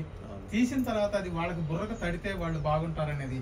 కానీ నేను పడ్డ ఆందోళన, ఎవరు కత్తి వేసినా కానీ అవుట్ ఇక్కడ, అంతేగా అవుట్ ఇక్కడ. మీరు పక్కన చూస్తూనే ఉన్నారు, కలబట్టుకుని నిలబడ్డా, అరే నువ్వేరా నువ్వేరా అంటే ఇద్దరు కత్తి కాపటం, ఆడదా తీసుకెళ్తాం. నాకు ఎక్కడ వేసుకుంటారో ఏమో, ఎక్కడ పిల్లలు ఎక్కడ దిగిపోతారు. ఎందుకంటే ఇద్దరికి భయమే కదా. వన్స్ ఫర్ ఆల్ ఇక స్టాప్ చేసినట్టే కాదు. ఇంకా ఆ రోజు నుంచి ఇంకా సైలెంట్ అయిపోయారా? నేను నిజం చెప్తున్నా మరి, వాళ్ళిద్దరు జీవితంలో మళ్ళీ ఎప్పుడు కొట్లాడుకుని కానీ, కొట్లాట అయితే లేదు, ఎఫెక్షన్ ఉందో లేదో తెలియదు, కొట్లాటే లేదు. తర్వాత ఇప్పుడు పరిస్థితి ఏంటంటే, ఇప్పుడు ఎవరైతే కొట్లాడుకున్నారో ఆమెకి మళ్ళీ ఇంకో పాప, ఆ పాప డాక్టర్ అయింది, మొన్నే జాయిన్ అయింది. అసలు అనునిత్యం ఎమ్మటే ఉండి ఆ సీట్ వచ్చేదాకా, లేకపోతే ఎమ్మటే ఉండి చదివేయటం చేయటం, బాగా ఆ ఎఫెక్షన్ ఎంతగా పెంచుకున్నారు అంటే, మనం ఆ లోపల ఉన్న శక్తిని బయటికి తీయాలి. మంచి చెడు రెండు ఉంటాయి ప్రతి మనిషిలో. ఆ చెడును పోగొట్టి ఆ మంచి అనే దాన్ని స్వతగా బయటకు తీయగలగాలి. అంటే అట్లని ఇప్పుడు ఏదో ఇది అందరూ చెరో కత్తి ఇచ్చేసి వాళ్ళని ఎగ్జాంపుల్ కాదు. నా పరిస్థితి బట్టి అలా జరిగింది, నా మనుషులను బట్టి నా జాగ్రత్తలు నేను తీసుకుని చేసిన కథ. కానీ ఇది నాకు తెలిసి ఎక్కడ ఎలాగైతే మేము ఎప్పుడు వినలేదు, కానీ తర్వాత అద్భుతంగా సెట్ చేశారు. అయితే అంటే సెట్టింగ్ అంటే పెంపకంలో మాత్రం అనునిత్యం అట్లాగే ఉండేది. వాళ్ళు ఎట్లా ఉండాలి, తర్వాత వాళ్ళకి ఒక ఇంటికి, మన ఇంటికి ఒక ఆడపిల్ల వస్తే ఆడపిల్లని ఎట్లా గౌరవించాలనేది కూడా అన్నిటికీ వాళ్ళ దగ్గర ఒక సొల్యూషన్ అయితే ఉంది వాళ్ళ దగ్గర. ఇవాళ రేపు అదే కదండి మిస్ అవుతుంది. ఇప్పుడు ఎవరు మన పిల్ల వెళ్తే ఒక రకంగాను, మన పిల్ల వాళ్ళ పిల్ల మనకు వస్తే ఒక రకంగాను, అదే నడుస్తుంది ఇప్పుడు స్టోరీ, జరిగే స్టోరీ అదే. మా అమ్మగారు అలా అంటే, మా ఫాదర్ టార్చర్కి ఆవిడ ఎప్పుడో వెళ్ళిపోవాలి, పారిపోవాలి, లేదు నిలబడి, ఆవిడ నిలబడి ఉన్నందుకు మా 10 years ఆయన పెరాలసిస్తో మంచం పెడితే ఆవిడే తినిపించి మొత్తం సేవలు చేసింది. ఈ రోజు కూడా నాకు ఆ మనిషి అలా ఉన్నా నాకు బాగుండు, ఆయన లేడు అక్కడ అనే బాధపడదు తప్ప, నన్ను కొట్టేశాడు రా, పోతే పోయాడు, దరిద్రం వదిలిపోయిందని ఏ రోజు అనలేదు ఆవిడ. కానీ ఆ రోజు అందుకనే అలాగా కాపురాలన్నీ అంత అద్భుతంగా నిలబడి అని అనిపిస్తుంది. మరి ఎట్లాగో నువ్వు దాంట్లో దిగావు కాబట్టి చెప్తున్నాను. నేను అసలు నేను అవే దిస్తాను, ఎక్కువగా అవే మాట్లాడతాను. ఛానల్లో కూడా ఫుడ్ నథింగ్. ఈ ఫుడ్ తింటే ఏమవుతుంది, మన్న అవుతుంది, మశానం అవుతుంది. అసలు మానసికంగా నువ్వు దృఢంగా లేకపోతే, నీ ఆలోచన సవ్యంగా లేకపోతే, ఏదో ఫుడ్ ఈ ఫుడ్ రా ఫుడ్ తిను, నువ్వు గడ్డి తిను కాదు తిను, అమృతం పోయి నీ దేవతలు దిగొచ్చి అమృతం పోసినా మానసిక పరిస్థితి కరెక్ట్గా, నీ మానసికంగా నువ్వు దృఢంగా లేకపోతే ఏది కాదు. అందుకని మన ఛానల్లో ఒక్కొక్కసారి నేను మానసికంగా వీళ్ళు ఎట్లా ఉన్నారు, ఏ స్టేజ్లో ఉన్నారని ఒక్కొక్క సబ్జెక్ట్ని తీసుకెళ్ళి అట్లా ఇడిచేసి వదిలేస్తూ ఉంటాను. 70% దాన్ని అర్థం చేసుకుని ప్రాపర్గా అర్థం చేసుకునే వాళ్ళు ఉన్నారు. ఓ 30% అసలు వినకుండా, అంటే ఈ 30% ఎప్పుడు సమాజంలో ఇట్లానే ఉంటారు. వాళ్ళకి అర్థం కాదు, ఇంకొకరికి అర్థం చెయ్యరు. ఆ కుటుంబాలను మనం ఈజీగా ఐడెంటిఫై చేయొచ్చు. నేను ఒక ఎగ్జాంపుల్ చెప్తాను మీకు. ఏదైనా ఒకటి తీసుకున్నారు, ఒక వెజిటబుల్ తీసుకున్నారు, దానిలో పై చెక్కుని తీసి పక్కన పడేస్తే మనం చూస్తేస్తాం. ఆ 30% అదే మనకు కావాల్సింది, చూసిదే. ఇది ఏదైతే ఉందో పైన చెత్త. ఇది కరెక్ట్ కదా మరి, ఎందుకంటే 30% తీసి పడేయటం అనేది కరెక్ట్ కాదు. ఎందుకంటే జీవితం నేర్చుకునేది 30% దగ్గరే, 70% వల్ల మనం నేర్చుకోలేం. కరెక్ట్.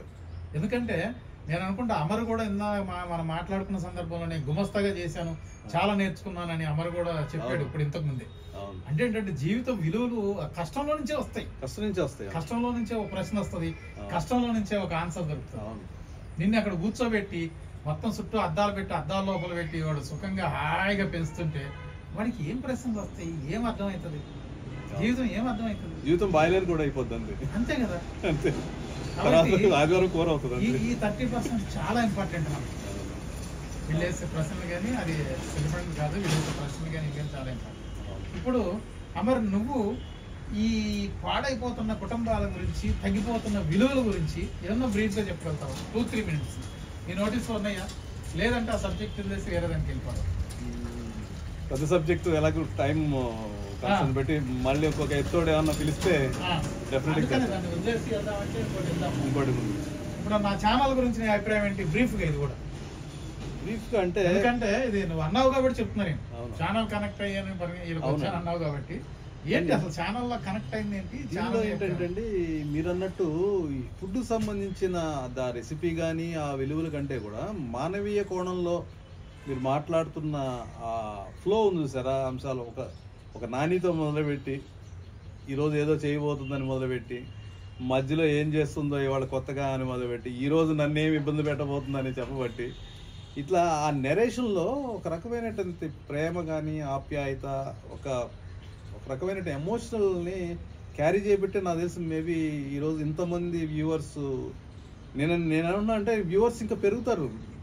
నేను వచ్చాను కొత్తగా, నేను కొత్త వ్యూవర్ని, నేనే సబ్స్క్రైబ్ అయిపోయి నేనే ఉన్నానంటే ఇట్లా ఇంకా 100% దీన్ని మీరు కొనసాగిస్తే చాలా మంచి విషయాలు ప్రపంచానికి తెలుస్తాయి. చాలా అద్భుతమైన మానవీయ విషయాలు ఈరోజు ఎవరు మాట్లాడుకోవట్లేదు. ఇవన్నీ ఎక్కడ ఏ ఛానల్లోనూ మాట్లాడలేదు. వంట అంటే ఏవో చేసి చూపిస్తున్నారు, కానీ వంట చేస్తూ కూడా చాలా విషయాలు మాట్లాడచ్చు అని ప్రూవ్ చేశారు మీరు. అది దానికోసం రావాల్సి వచ్చింది ఎంత దూరం. Okay, very good, thank you, ధన్యవాదాలు చెప్తూనే.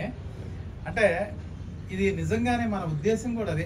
ఏ మాత్రం ఒకళ్ళిద్దరు అయినా సరే మన జీవితపు విలువలు పెంచుకొని మన సంసారాలు సాఫీగా సాగి మన పిల్లలు అద్భుతంగా బాహ్య ప్రపంచంలో నలుగురు మెచ్చుకునేటట్టు, నలుగురు వాళ్ళు స్పందించేటట్టు, ఇన్స్పైర్ అయ్యేటట్టు పెరిగితే అదే జీవితం యొక్క అర్థం పరమార్థం అని మనం అనుకుంటున్నాం. అదే మనం ఇట్లా బతికిన తీరు చూసి ఇదే కరెక్ట్ అనుకుంటే వాళ్ళు కూడా ఆశ్రయిస్తారని. అంతేగాని దీన్ని పెట్టి ఏదో షో పుట్టప్పు చేయాలని. మీ నుంచి ఇంకొక వీడియో ఎక్స్పెక్ట్ చేస్తున్నానండి. మీరు చూసిన తర్వాత నాకు ఏ వీడియో కావాలనిపించింది అంటే యాజ్ ఎ వ్యూవర్గా, ఈరోజు సెల్ ఫోన్లో ఎక్కువ బతికేస్తూ ఇంట్లో మాట్లాడుకోవడం తక్కువైపోయిందండి. పిల్లలు కానీ, భర్త కానీ, భార్య కానీ మాట్లాడుకోవడం ఆల్మోస్ట్ జీరో అయిపోయింది. ఎందుకో తెలియదు. అందులో నేను కూడా ఉండొచ్చు, ఎందుకంటే నాకు కూడా తిట్లు వినిపిస్తూ ఉంటాయి ఇంట్లో. సో ఈ సబ్జెక్ట్ మీద మీరు కొంచెం చెడితే ఎంతో కొంతమంది రియలైజ్ అవుతారండి నాలాంటి వాళ్ళు. ఎందుకంటే ఈ ఛానల్ చూసిన తర్వాత అరే మనం మాట్లాడట్లేదే అని గుర్తించా. ఫస్ట్ నాకు గుచ్చుకుంది ఏంటో తెలుసండి, ఇంట్లో నేను మాట్లాడట్లేదు, పిల్లలతో మాట్లాడట్లేదు. మొన్న ఎక్కడో మా అమ్మాయి ఆడుకుంటా మా నాన్న ఎప్పుడు సెల్ ఫోన్లోనే ఉంటాడు అంది. పెద్ద బండేసినట్టు అనిపించింది నెత్తి మీద. అమ్మా బ్యాడ్ అయిపోయానుగా. అంటే నేను చేస్తున్నా నాకు తెలియదు, అడిక్ట్ అయిపోయాం ఆల్రెడీ. సో దీని నుంచి మనం అంటే అంతా రాలేకపోయినా కొంతైనా బయటకు వస్తే మీరు ఒక వీడియో దీని మీద చేస్తే నాకు అనిపించింది. వచ్చాను కాబట్టి అడగాలి కానీ నేను కాదు, నాకు అనిపించింది, మనసులో అనిపించింది చెప్తున్నాను. వీడియో చేసే ప్రయత్నం చేద్దాం. ఇప్పటి వరకు మనం డిసిప్లిన్ అన్నాం కదా. ఇప్పుడు వాణి చెప్పింది మా ఇళ్లలో కూడా డిసిప్లిన్ అని పేరు కాదు, సైకో అని పేరు పెట్టారని అనుకుంది కదా. కానీ ఈ విషయం ఏంటంటే ఇప్పుడు నా దగ్గర నా పిల్లలకి కానీ, నా భార్యకి కానీ, నా చుట్టూ ఉన్న ప్రపంచానికి కానీ నా దగ్గర ఉన్నంత స్వేచ్ఛ ఎవరికి ఉండవు. ఇప్పుడు మా పిల్లలు ఇద్దరు ఈ వయసుకి ఇప్పటికీ నా మీద జోకులు వేస్తారు. ఇప్పటికే వేస్తారు. ఏంటి డాక్టర్ ఇంజనీర్ అయిపోయినా కూడా ఇప్పటికి. ఇప్పుడు నా మనవరాలు ఉంది 16 నెలలు 15 నెలలు, ఇప్పటికి వాళ్ళు జోకులు వేస్తారు నా మీద. అంటే వాళ్ళకి భయం అనేది లేదు, స్వేచ్ఛ ఉంటుంది. కానీ మనకు ఒక ఐడియాలజీ ఉంది. ఐడియాలజీ ఉన్నప్పుడు డిసిప్లిన్ పరిధిలోనే వెళ్ళాలనే తప్ప, అంటే స్వేచ్ఛను కోల్పోమని కాదు. డిసిప్లిన్ అంటే స్వేచ్ఛను కోల్పోమని కాదు. వాణి గారు చెప్పండి, ఏం చెప్తారు ఇక్కడ చెప్పండి. క్లోజ్ చేసి ఇంటర్వ్యూ తీసుకుని మళ్ళీ చేద్దాం. ఎందుకంటే అమరు ఒక కమెడియన్గా ఎదిగాడు, నార్మల్ నుంచి ఒక కమెడియన్గా ఎదిగాడు అన్నట్టు. వ్యూవర్స్ కూడా నేను ఒక మాట చెప్పదలుచుకున్నాను. జిఎస్టీ మూవీలో ఒకసారి చూడండి. ఇప్పుడు మన ఎదురుగా కూర్చున్నటువంటి ఈ అమర్నాథ్ దొండపండుగ కామెడీగా చేశాడు. నేను మొత్తం చూశాను, సినిమా మొత్తం ఆడిందా అమర్? అది ఆడిందా లేదా? దేవి థియేటర్ లో రిలీజ్ అయిందండి. మొత్తం ఓవరాల్ గా హైదరాబాద్ వచ్చి ఒక 30 థియేటర్స్, కన్నడ రీజియన్ ఒకటి 4 days ఆడింది. కోవిడ్ ఎండింగ్ టైం అండి. యాక్చువల్ సిటీమార్ రిలీజ్ అయినప్పుడు మనది రిలీజ్ అయింది. ఎక్కువ థియేటర్లు ఇవ్వలేదు. కానీ యూట్యూబ్ ఏఆర్ ఛానల్ వాళ్ళు ఇప్పుడు 6 లక్షల వ్యూస్ ఎన్నో ఉన్నాయి దానికి. దానిలో మన యూట్యూబ్లో గాడ్ సైతాన్ టెక్నాలజీ అని కొడితే వస్తుంది. దీనిలో ఏంటంటే మనిషి అనేవాడు దేవుడు అంటే ఏంటి, దెయ్యం అంటే ఏంటి అని దాన్ని సైన్స్ అంటే ఏంటి. దేవుడు అంటే మనిషి ఎవరన్నా అన్నం పెట్టి సాయం చేస్తే అదే దేవుడు, నువ్వు భయపడితే అదే దెయ్యం, నువ్వు వెతికైతే విజ్ఞానం. ఈ 3 అంశాలు తీసుకుని చేశాడండి. హర్రర్ చేస్తూ కామెడీ చేస్తూ ఒక విషయాన్ని తీసుకెళ్లారు. అది కొత్త వ్యక్తులైనా సరే ఎంతో అద్భుతంగా తీసుకెళ్లారు. కొన్ని సందర్భాల్లో నేను మా వాణితో కూడా చెప్పాను, ఈ పిల్లలు చూడు ఎంత అద్భుతంగా తీశారో, ఇట్లా చేయాలి, ఇట్లా ఐడియా రావాలంటే కూడా ఇది చాలా కొత్త వాళ్ళండి, ఎవరు యాక్టర్స్ ఏం కాదు, అంత కథే హీరో. చెప్పాను నేను వాణితో అదే అన్నాను. ఏమన్నా నా ఫీలింగ్ ఏం చెప్పాను నేను, బాగా చేశారు, కొత్తగా ఉండే చేయడం కష్టం, ఇది ఈ ఐడియా చేయటం అని చెప్పాను. కనీసం దానికోసం మేకింగ్ కోసం అన్న చూడండి, దొండపండుని కూడా చూడండి. ఈ దొండపండుని మనం అనేక సందర్భాల్లో వాడుకోవాల్సినటువంటి అవసరం ఎంతైనా ఉంది. ఒక టీంని తయారు చేస్తున్నాం మనం, డిసిప్లినరీ టీం. ఈ టీం అంతా క్రమశిక్షణలో ఉండే టీం. తర్వాత కమర్షియల్ కాదు, నాన్ కమర్షియల్ టీంని మనం ఏర్పాటు చేయబోతున్నాం. ఈ టీం కూడా మీకు దాదాపుగా ఒక 5-6 నెలల వ్యవధిలో మీ ముందుకు రాబోతుంది. ఆరోగ్యం గురించి చెప్తారు, అవసరాల గురించి చెప్తారు, జీవితం విలువల గురించి చెప్తారు, మీరు ఏం చేయాలో ఏం చేయకూడదో కూడా చెప్తారు, అవసరమైన వాళ్ళకి మాత్రమే. అంటే మాకు తెలియదా, మీరు చెప్పాలా, మాకు అన్నీ తెలుసు అనుకునే వాళ్ళకి కాదు. మేము ఏదో కోల్పోయాం, ఇంకేదో మాకు కావాలి, ఏదో ఒక శక్తి కావాలి, ఇంకా ఆ శక్తి కోసం మేము వెతుకుతున్నాం అన్న వాళ్ళకి మేము అండగా ఉంటాం, వాళ్ళ ఆశ్రయాన్ని కల్పిస్తాం, అన్నీ చేస్తాం. వాణి గారు మీరు ఒకసారి మీ క్లాస్మేట్కి దొండపండుకి ఏం కావాలో ఏర్పాట్లు చూడండి. ఒక్క విషయం, మీ దొండపండుతో నేను పర్సనల్గా మాట్లాడి, ముందు ఆ తిండి తిప్పలు కూడా అవసరం కదా, చాలా టైం అయింది. చిన్న విషయం, మళ్ళీ ఛానల్ రావాలంటే వీరి రికమెండేషన్ కావాలా, లేకపోతే మిమ్మల్ని మీకే ఫోన్ చేయాలి? రియల్ గా చెప్పాలి, ఏదో అది మొగుడన్న కోణంలో చెప్పింది, భయపడేది చెప్పింది తెలియదు, కానీ పూర్తిగా తనదే, 100% తనదే. నేను సహాయకారిని. ఎందుకు సహాయకారిని అంటే, రిటైర్మెంట్ ఫంక్షన్లో నేను అనౌన్స్ చేశాను, ఈ రోజు నుండి నాని మాట ఏది చెప్తే అది నేను పూర్తిగా నాని మాట వింటాను అని అక్కడ నేను ప్రామిస్ చేశాను. ఎందుకు చేశానంటే, సర్వీస్లో ఉన్నప్పుడు నాకు కొన్ని లక్ష్యాలు ఉన్నాయి, నేను ఏర్పరచుకున్నటువంటి చాలా ఉన్నాయి. అది పిల్లలు కావచ్చు, కుటుంబం కావచ్చు, ఎన్నో ఉన్నాయి బాధ్యతలు అనేవి. ఇప్పుడు ఆ బాధ్యతల నుంచి నేను బయటపడుతున్నాను కాబట్టి పూర్తి సమయాన్ని తనకు కేటాయించాలనుకున్నాను. అదేవిధంగా కేటాయించి తనకి ఏం కావాలో, ఎటువంటివి కావాలో అవే చేయటానికి నేను సంసిద్ధంగా ఉన్నాను. నేను కేవలం వెనకుండి నడిపిస్తాను, లేకపోతే ఇది చెప్తాను తప్ప పూర్తిగా తనది. రేపు నెక్స్ట్ ఛానల్లో మీరు కెమెరా ముందుకు రావాలండి నాతో పాటు, మనం కొన్ని సబ్జెక్ట్స్ డిస్కస్ చేద్దాం. అవసరం అనుకుంటే వస్తాం. నేను ఎందుకంటే సహజంగా నా మెంటాలిటీ ఏంటంటే, నేను కనపడే బదులు నా రిజల్ట్ కనపడితే బాగుంటది అనే ఉద్దేశం నాకు ఎక్కువ ఉంటుంది. అంటే అంశాన్ని సబ్జెక్ట్ ముందు తీసుకెళ్తున్నారు తప్ప మిగతా హంగామా ఆర్భాటం ఏం లేదు, అది మాత్రం వాస్తవం. ఇందులో నేను కానీ ఆయన చెప్పాలనుకుంది చెప్తున్నారు, అది చాలా బాగుంది. అది థ్యాంక్ యూ. వాణి మీరు బయటకు వెళ్ళండి, తర్వాత దొండపండుతో 2 విషయాలు మాట్లాడి నీ ఏర్పాట్లు నువ్వు చేసుకో. దొండపండుతో 2 విషయాలు మాట్లాడి మేము కూడా వస్తాం. మంచి ఏర్పాట్లు చేయండి, మంచి భోజనం చేయండి. రోజు ఏదో దొండకాయలు బెండకాయలు చేయండి చేస్తే ఇప్పుడు అమర్ నన్ను ఇక ఒక రేంజ్లో వేసుకుంటాడు. అమర్ చెప్పు, ఈ భగవద్గీత అనేది ఒక భావదరిద్రం. ఈ భావదరిద్రాన్ని పట్టుకుని ఎందుకు ఆడుతున్నావు చెప్పు. అసలు భగవద్గీత అంటే ఈ దేవుడు దయ్యాలు ఇవన్నీ నాకు పడనవచ్చు. అటువంటి వాటిని తీసుకుని నువ్వు ముందుకు వెళ్తున్నావు. వేరే వాళ్ళంటే అనలేను, నువ్వు కొత్తగా పరిచయం అయ్యి దాకా వచ్చావు కాబట్టి అంటున్నాను. అసలు ఈ యొక్క ధర్మశాస్త్రాలన్నీ మహిళల్ని కించపరిచేలాగాను, మహిళల్ని వాళ్ళ పురోగతిని దెబ్బతీసేటట్టుగాను ఉన్నాయి కదా. ఈ శాస్త్రాలు నీకు ఎందుకు వంటబెట్టింది? ఎందుకంటే ఏదన్నా బెస్ట్ ఎగ్జాంపుల్ చెప్పగలుగుతావా? బెస్ట్ ఎగ్జాంపుల్ అంటే ఒకటే అండి, దీన్ని మనం ఎంతసేపు పుస్తకం ఓపెన్ చేయకుండా మనం చాలా మంది దాన్ని ఎవరో చెప్పింది క్యారీ ఓవర్ చేసుకుంటూ వెళ్ళిపోతూ ఉంటారండి. భగవంతుడు ఏదైతే భగవద్గీత చెప్పాడో, భగవద్గీత ఎక్కడ చెప్పాడంటే, ఎక్కడైతే అర్జునుడు ఫెయిల్ అయిపోయి నేను యుద్ధం చేయలేను, నా వల్ల కాదు అన్నప్పుడు చెప్పింది భగవద్గీత తప్ప, మీరు హిందువులుగా కన్వర్ట్ అవ్వండి, మీరు మారిపోండి, మా మతంలో రాండి అని చెప్పిన విధానం కాదు. ఇక్కడ నువ్వు యుద్ధం ఎందుకు చేయలేకపోతున్నావు, నువ్వు ఎందుకు పని ముందుకు తీసుకెళ్ళలేకపోతున్నావు, దాని గురించి భగవంతుడు ఇచ్చిన అద్భుతమైనటువంటి మార్గమే భగవద్గీత తప్ప, అక్కడ ఎక్కడా కూడా నాకు పూజలు చేయండి, నాకు కొబ్బరికాయలు కొట్టండి, నాకు హారతులు ఇవ్వండి అని చెప్పేసి ఎక్కడ ఆయన ఏం చెప్పలేదు. నీ పనిని నువ్వు సక్రమంగా చేయాలంటే నువ్వు ఏం పాటిస్తే నువ్వు ముందుకెళ్తావు అనేదే డిస్కషన్ జరిగింది భగవద్గీత త్రూఅవుట్. భగవద్గీత అంతా అదే. పని చేయబోతున్న పనిలో క్రమశిక్షణ ఉండాలని నేను కూడా అదే చెప్పాను. ఇప్పుడు అమర్ గారు నువ్వు అదే చెప్తున్నావు. ఇప్పుడు ఏం చెప్పాడు అర్జునుడికి, ఎవరు చెప్పారు? అర్జునుడికి ఎప్పుడైతే తన బంధువుల మీద, నా సొంత వాళ్ళ మీద నేను యుద్ధం చేయటం ఏంటి అని ఎప్పుడైతే తను బాణం పక్కన పడేసినప్పుడు, అధర్మం ధర్మం అనేది 2 ఉంటాయి. అధర్మంగా నిన్ను ఎవరైతే అటాక్ చేసి నీ సొంత వాళ్ళైనా ఇది తప్పు, ఇది కరెక్ట్ కాదని చెప్పనప్పుడు అది నువ్వు కూడా అధర్మం చేసినట్టు అవుతుంది. కాబట్టి నువ్వు ఎదురు తిరిగి నువ్వు దీనికి నిలబడు, లేదు నేను చచ్చిపోతాను అంటావా, దానిలో పరమార్థం లేదు, దానిలో ఉపయోగం ఎటువంటి లేదు, అది నువ్వు అధర్మానికే సపోర్ట్ చేసినట్టు ఉంటుంది అని చెప్పేసి ఆయన చాలా క్లియర్గా ఒక ప్రశ్నకి 5 ఆన్సర్లు చెప్పుకుంటూ వెళ్ళాడండి భగవద్గీత మొత్తం. అంటే దీన్ని అత్తా కోడళ్ళకి అన్వయించుకోవచ్చా ఏ రకంగా అంటే, ఇప్పుడు ఒక ఇంట్లో భర్త అత్త భార్య ఉన్నారనుకో, ఇప్పుడు అమ్మ తప్పు చేస్తే మా అమ్మే కదా అని ఊరుకుంటారు కొంతమంది, అవునా? ఇప్పుడు అర్జునుడికి అదే చెప్పాడా, అరే బాబు నీ చుట్టరేకము నీ మన్ను మశాను నీ ప్రేమ ఇవన్నీ కాదురా, తప్పు చేస్తే తనైనా తప్పే, మనవాడు చేసినా తప్పే, పరాయి చేసినా తప్పును తప్పుగా చూడమని చెప్పాడు. ఇక్కడ కూడా కుటుంబాల్లో కూడా అది తల్లి అయినంత మాత్రాన మనం అది తల్లి చేసింది కరెక్ట్ అవుతుంది, తప్పే అవుతుంది. ఈ విషయాన్ని కనుక తెలుసుకుంటే చాలా వరకు ఈ సమస్యలు పక్కదారి పట్టకుండా కరెక్ట్ గా మూలాల్లోకి వెళ్ళగలుగుతాం. మాట్లాడలేకపోవటం అనేది చేసే సమస్య ఒకటి ఉందండి. కరెక్ట్ గా భీష్ముడు ఎక్కడైతే మాట్లాడలేదో ద్రౌపది విషయంలో, అలాగే ఒక తల్లి అమ్మ కోడళ్ళ మధ్య జరిగినప్పుడు ఒక రాంగ్ జరుగుతుంది, తల్లి నుంచి కానివ్వండి భార్య నుంచి కానీ మాట్లాడకుండా మౌనం వహించే పరిస్థితులు ఎప్పుడైతే వస్తాయో ఇరుపక్షాల్లో, ఖచ్చితంగా అది యుద్ధాలకే దారితీస్తాయండి. 100%. తప్పు జరుగుతున్నప్పుడు దాని పేరు ఒక లౌక్యం పెట్టుకుంటారో ఇంకోటి పెట్టుకుంటారో, ఖచ్చితంగా లౌక్యం అవసరం అండి. ఇద్దరిని బ్యాలెన్స్ చేయాలి, డెఫినెట్ గా అవసరమే.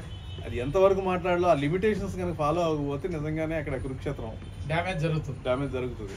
అనవసరమైన విషయాలు ఇక్కడ, అనవసరమైన విషయాలు అక్కడ చెప్పడం వలన చాలా ఎక్కువ క్రియేట్ అవుతాయి ఉంటాయి. అంటే ఇప్పుడు నేను ఈ స్పిరిచువల్ గా ఎక్కువ సౌండ్ కాదు, ఇంకోటి ఏంటంటే నేను వీటన్నిటికి వ్యతిరేకం కాబట్టి ఒక పని చేయండి, నా కోడలు స్పిరిచువల్ గాను సౌండ్ ఉంటుంది, ప్లస్ తనకి ఎక్కువ శాస్త్రాలు ధర్మశాస్త్రాలు బాగా తెలుసు. కొంచెం మనం ఒక లంచ్ కాకపోయినా చిన్నపాటి బ్రేక్ తీసుకుని ఏదన్నా ఒక టాపిక్ తీసుకుని ఈ ధర్మశాస్త్రాల మీద వెళ్ళండి. నాకు బాగా ఇష్టమైంది ఈ ధర్మశాస్త్రాల మీద వెళ్ళండి. ఇప్పుడు భీష్ముడు ఒకటి వచ్చింది, అర్జునుడు వచ్చింది, ఈ కర్ణుడు, దాని మీద మీరు యుద్ధం చేసుకోండి, ఎంతసేపు చేసుకుంటారో చేసుకోండి. అంటే అది ఎట్లా ఉండాలంటే వినేవాళ్ళకి ఇది నిజమేను, ఇది వాస్తవమేను, ఇది తప్పేను, ఇది అర్థవంతమైనటువంటి డిస్కషన్ అనిపించేలా చేసుకోండి. Thank you Dondapandu alias Amarnath. Thank you once again.